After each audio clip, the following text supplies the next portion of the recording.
good, ladies and gentlemen? Welcome back to the channel. In today's video we're going to be going through another list of unpopular opinions, just like we did last time, and that is explaining why Crash Bandicoot 4 It's About Time disappointed me. Now, I of course understand that this game has songs of praise sung about it all over the world and by the Crash Bandicoot community, but as someone who is a massive Crash Bandicoot fan themselves, I personally didn't really feel the hype around this game. Well, I did before its release, but while playing it and after finishing it, I really don't see the hype personally, and I'm going to be going through that now. But for a little bit of context, this is the first Crash Bandicoot game that is brand new and not a remaster in almost 10 years. Maybe actually in 10 years. It's a very long margin of time that this game had been waited for from the Crash community and just from gamers in general. Crash Bandicoot was in limbo for so long after the Titans and Mind Over Mutant that people were begging for him to make his return, and he eventually did in Skylanders and then with his own remasters. And finally we have a brand new Crash Bandicoot game, Crash Bandicoot 4 It's About Time, the apparently new true sequel to Crash Bandicoot 3 Warped, not the Wrath of Cortex, which as a Wrath of Cortex fan, that does make me very salty, but I'm not going to let it get in the way of my opinion on this game, and I'm not going to allow that to have any bias toward my verdict on this game either. I'm going to be looking through it completely fairly, and I'm going to be backing up my points as to why I think the game is this or the game is that. So yeah, without further ado, let us begin. But before we do get into the negatives, I really quickly want to give credit where credit is due and point out the good things about the game. First of all, I found the art direction to be very appealing in this game, and it's much better than what we saw in the Insane Trilogy. Speaking of which, this game not only looks nicer, but it runs better than Insane Trilogy, maintaining 60 frames per second almost all the time, even on a base PlayStation 4. And that is commendable, because the Insane Trilogy had to be capped at 30 frames per second. Why? I have no idea. But the fact that this game can even run at 60 frames per second with the utter amount of stuff going on the screen at any one time, that is some very good optimization, so yeah, props there. The control is really good, and the yellow circle beneath the player to indicate where they will land after a jump was such a phenomenal addition. Of course, not everyone's going to be a fan of that because they want to maintain that feeling of difficult platforming and having to learn the control to their advantage and whatnot, getting used to the weight and the physics, but this just made the game very accessible to a lot of people, and I do hear a lot of hardcore Crash fans praising this feature as well, even if they do enjoy the challenge of some unfair platforming at times. Yeah, it was a good addition all around. People did seem to enjoy it, including myself. The multiple playable characters was also a good idea, and it was a much better substitute for variety than vehicles. The humour in the game is also top notch. It feels extremely Crash Bandicoot, and the story has a larger focus here than in most Crash games outside to Insanity and maybe the Titan series, and it's a pretty solid story. It's really easy to follow, which is all well and good. The game absolutely nails characterization of our existing cast as well, which is awesome to see, and it's packed full of Easter eggs and references to not only the series past, but also internet culture, which I think is adorable. It really shows that the devs did they did care about this game, and I can really appreciate all the effort they did put into this game, because it's clear that this game does reek of effort.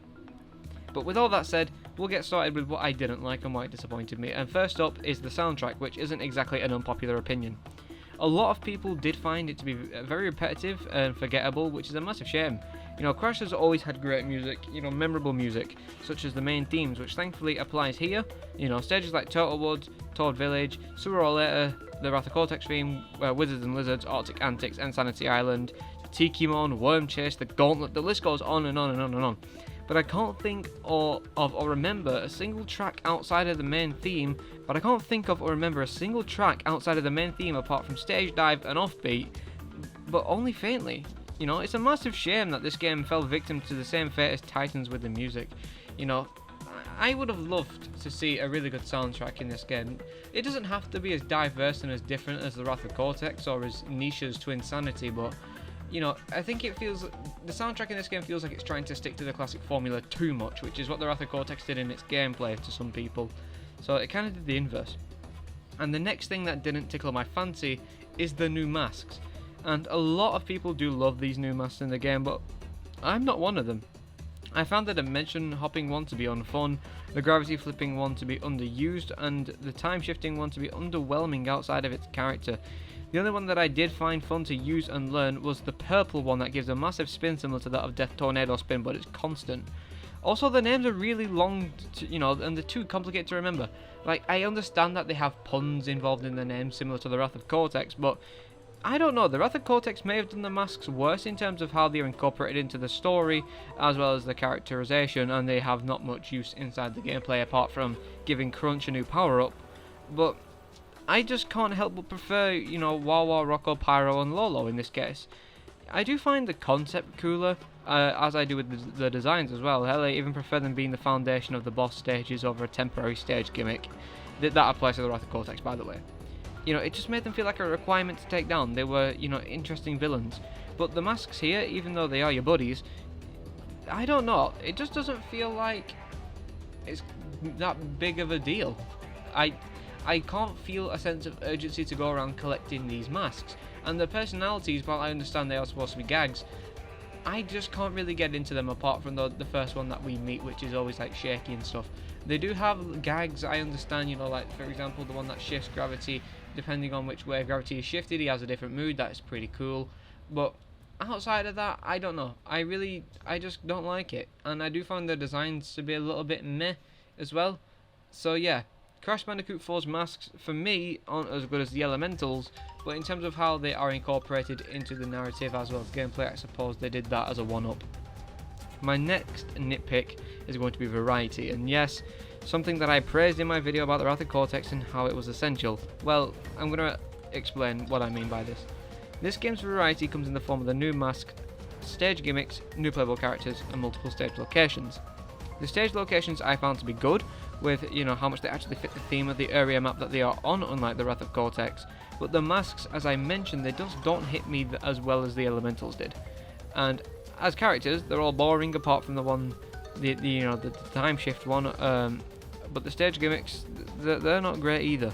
They just aren't really fun to use aside from the purple one. And I get that's an unpopular opinion, but you should have all expected them coming into this video from its title alone.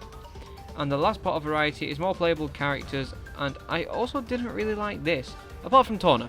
Her level design was really good, and it was packed with secrets that encourage exploration, and the stage even more than usual, and her hook mechanics are a lot of fun to use. But Cortex and Dingodile I didn't find a lot of enjoyment with. Dingodile especially, which was, you know, a shame. I mean, Coco is just the same as Crash, so I can't really say much about Coco. But Cortex is similar to how he was in Twinsanity, although this time instead of killing the enemy with your gun, you turn them into a solid object or a bouncy block to progress. It depends on what you need. But the stage design is relatively boring, and it's just uninteresting at times in these Cortex levels.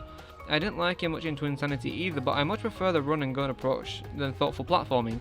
And while I do love a little bit of thoughtful platforming here and there, and I am really big on the platforming genre and tricky platforming, which is why I love Crash Bandicoot in the first place, you know, having to construct a path that is situational with Cortex, it just doesn't feel right, if you know what I mean.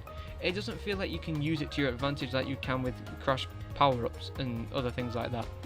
And Dingodile just sucks.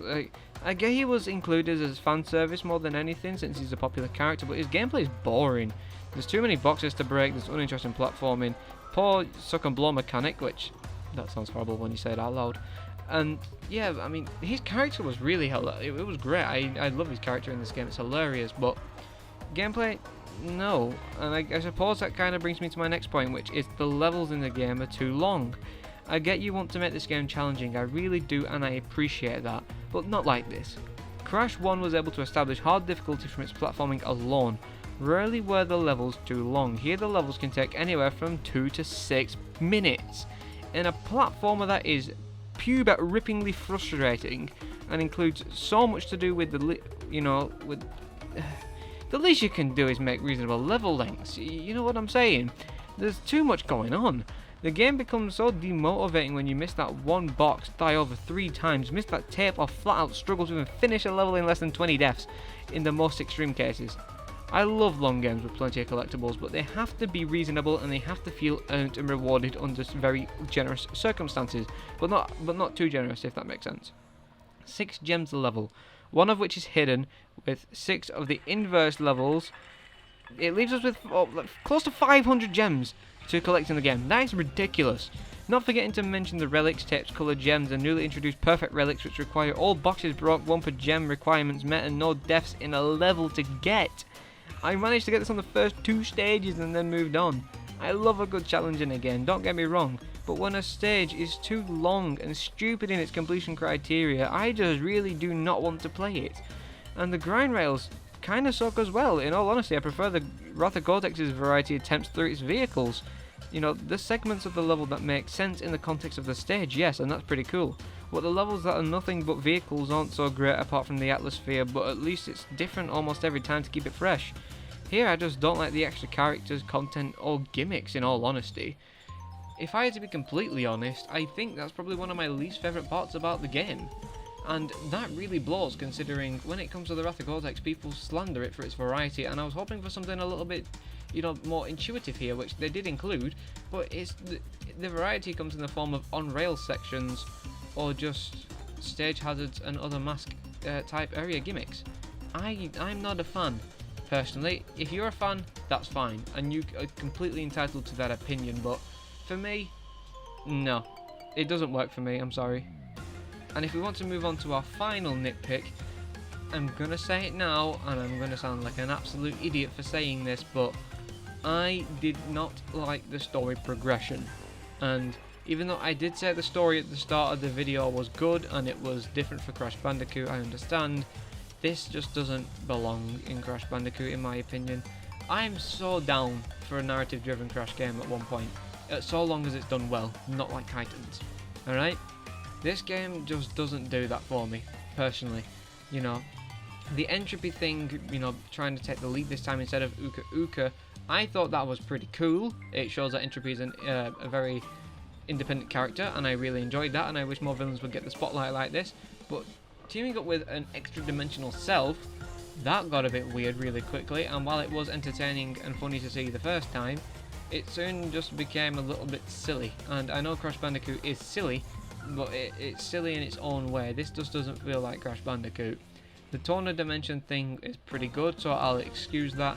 Dingadal being a dino owner now is quite in line with the secrets that we learn at the end of the original trilogy, and I do like his characterization as well. It's really good. Like, he's like a grumpy middle-aged man just trying to run a diner. I think that's pretty cool.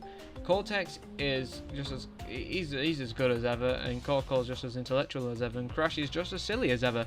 But that's the characterization. The story, however, so Entropy and Cortex escape the little pocket dimension they got trapped in at the end of Crash 3, with Uka Uka giving his life to open up that rift.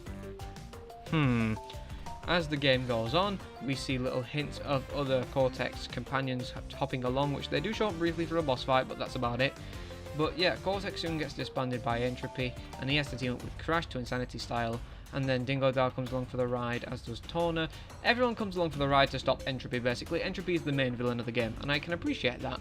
But then Cortex decides to pull a little scheme, and he goes on to do his own thing, which is when we go through a time warp to Cortex's castle from back in the day, when he was trying to experiment on Crash to stop that, which I thought was really good. I enjoyed that part of the story. But everything else leading up to that I really found to be pretty boring. I didn't have any interest in the masks at all. I didn't have any interest in what was going on to the world. I just had no interest in the story at all. To put, you know, too long didn't read. The story did not capture my interest at any point. And that is a shame, because this has a lot of potential. I understand that a lot of people really did like the story in this game, and that's fine, but the only thing that kept it slightly interesting for me was the characterizations and the humour. But outside of the characterization and humour, there's really nothing there. And while I understand that the story isn't everything in a Crash Bandicoot game, like I said last time, the Wrath of Cortex has a pretty mediocre story. 1, 2 and 3 also have a mediocre story. Even Nitro Kart tries to do a story and it's meh, same with CTR. But yeah, story doesn't matter in a Crash game, but when your main focus in your Crash game is more relating to narrative and how that splices with the gameplay in comparison to the other games, I'm expecting something a little bit more sophisticated and something that's a bit more enjoyable. Twinsanity had a good story, and it expected you to follow the story because it was an open world game, and it expected you to find the story as you progress by yourself, and that was good. I enjoyed the Twinsanity story, and the humour was pretty good, even if it was a little bit niche. But in this game, like I said, story for me just non-existent in terms of its interest factor. And I've said it a million times throughout the video, but I'm going to say it again, it's a shame. because Crash Bandicoot 4 had so much potential and it had so much hype behind it, and I think that's what ruined it for me. I do think my expectations for this game were a bit too high. Considering Crash Bandicoot the Wrath of Cortex, the original Crash 4, is my favourite Crash Bandicoot of all time and still is, I think I set the bar a bit too high and I was expecting a bit too much from this game, but I couldn't help it. Looking at the promotional images, the trailers, the renders, learning that there's going to be like 100 levels, only to be disappointed when I actually play the game to find out that, you know, it's only a third campaign, 1/3 the same level but reversed or with filter, and then 1/3 extra playable character levels for inside narrative. Yeah, it kind of disappointed me, to be honest. I wouldn't have minded if this game was a straightforward platformer that was quite long in length, but because it waffled around the point a bit too many times with its narrative and this and that and whatever else that I brought up in this video, Crash Bandicoot 4 at the end of the day left me felt very underwhelmed by the whole experience. And after playing through it twice over, once on the PlayStation 4 and now on the PlayStation 5, my opinion has not changed about Crash Bandicoot 4. It remains to be underwhelmed and disappointed, and I really hope that if Crash Bandicoot does get another original game released from the same studio, I hope to God that they can do a better job this time. They got the gameplay right, they just didn't get down everything else regarding the story and the way that things progress. If they can fix that, then Toys for Bob are on their way to make the best Crash Bandicoot game ever. And this one, even though people are saying that this is the best Crash Bandicoot game ever, I just don't see that.